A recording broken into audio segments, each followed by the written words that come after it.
আজি এটা জায়গাত আহিলোঁ অলৰেডি আহি পাইছোঁহে অকণমান খোজ কাঢ়িব লাগিব অকণমান আগত আছে আপোনালোকে ভিডিঅ'টো শেষলৈ চাই থাকিব জায়গাটো খুব ধুনীয়া গছ গছনি পথাৰ মই ওপৰৰ পৰা ভিডিঅ' কৰিছোঁ একচুৱেলি ৰেল লাইন গৈছে এইটো একচুৱেলি পথাৰ তথা গাঁৱৰ পৰা বহুত ওখ এইটো ৰাস্তা বনাওঁতে 2 বছৰ 3 বছৰ লাগিছে ইয়াৰ কাৰণে বহুত মাটি পথাৰ বহুত দৰকাৰ হৈ পৰিছে এয়া আপোনালোকে দেখা পাইছে চাফ চিকুণকৈ এয়া ৰেল লাইন ৰাস্তাখন ইয়াত কোনো যা জাবৰ নাই পৰিষ্কাৰ একেবাৰে বহিব পাৰে মই এনেদৰে আগবাঢ়ি গৈ আছোঁ খোজকাঢ়ি এটা জাগালৈ ইয়া আপোনালোকে দেখা পাইছে চিধা ৰাস্তা এইটো হ'ল মেণ্ডি পথাৰ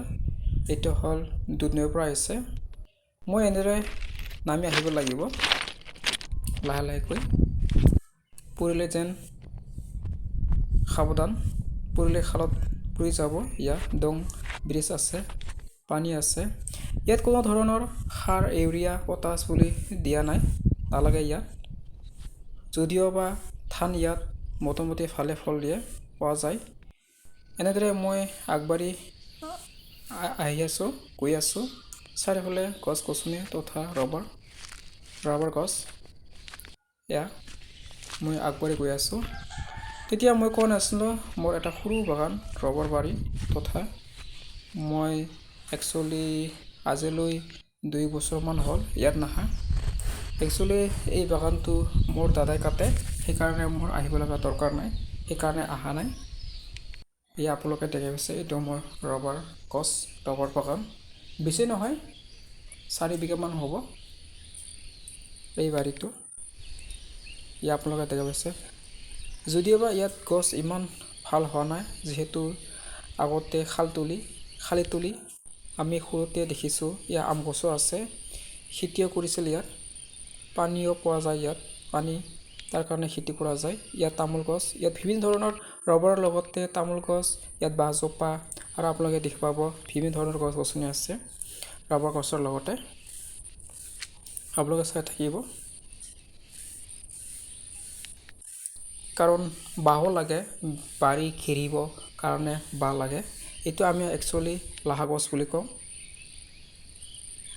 ইয়াৰ চামৰা আমি বিক্ৰী কৰিব পাৰোঁ ইয়াত তামোলো আছে তামোল আমি যেতিয়া কাম কৰোঁ ইয়াত বাৰীত তেতিয়া আমি তামোল খাব লাগে সেইকাৰণে ৰৈ দিছোঁ মাজে ইয়াত তামোল গছ এনেধৰণে বিভিন্ন গছ আছে ইয়াত আৰু এয়া লেমু গছ কাগজি বুলবই ৰাসবাঘাট এয়া আৰু কলগছো আছে যিহেতু ইয়াত কাম কৰিলে আমাক কলপাত লাগে কিছুমান আমি খাবৰ কাৰণে যেনেকৈ লেমু খাবৰ কাৰণে কলগছ লাগে কলপাত লাগে আৰু আপোনালোকে দেখা পাব আগতে আছে এটা আপোনালোকে চাই থাকিব মোৰ বাৰীত কি আছে ইয়া মধুৰিআম ৰাসবাঘাট আমথি বুলি কয় মধুৰিআম 2-3টা গছ আছে ইয়াতে এয়া ফল দিয়ে এইবাৰ ফল অহা নাই ফল টাইম হোৱা নাই আৰু ইয়াৰ যোৱা বছৰে মই এটা তামোল ৰুই দিছিলোঁ আপোনালোকে অকণমান ৰাবাৰ কেনেকৈ কাটে মই আপোনালোকক যদিও মোৰ লগত সঁজুলি নাই ৰবাৰ কাটে এনেদৰে কাটিব লাগিব কাটি কিনা কমেও 1 ইঞ্চিমান পেলাই দিব লাগিব তেতিয়াহে আঠা ওলায় আৰু একেবাৰে বেছি কাটিব নালাগে অকণমান কাটি এনেকৈ আঠা পৰি যায় খালে এটা কিবা আছে মোক এটা বাটিৰ নিচিনা আছে প্লাষ্টিকৰ আঠা ৰখা তামোল আছে এনেধৰণে খুব হাও মাৰে ইয়াত আহিলে কাম কৰিব খুব ভাল এনেকৈ আছিল মোৰ সৰু এটা ৰবাৰ বাগান আপোনালোকক ইয়াত যদি কিবা ভুল হয় ক্ষমা কৰিব গাইজ ধন্যবাদ এইখিনি কৈ আজিলৈ ধন্যবাদ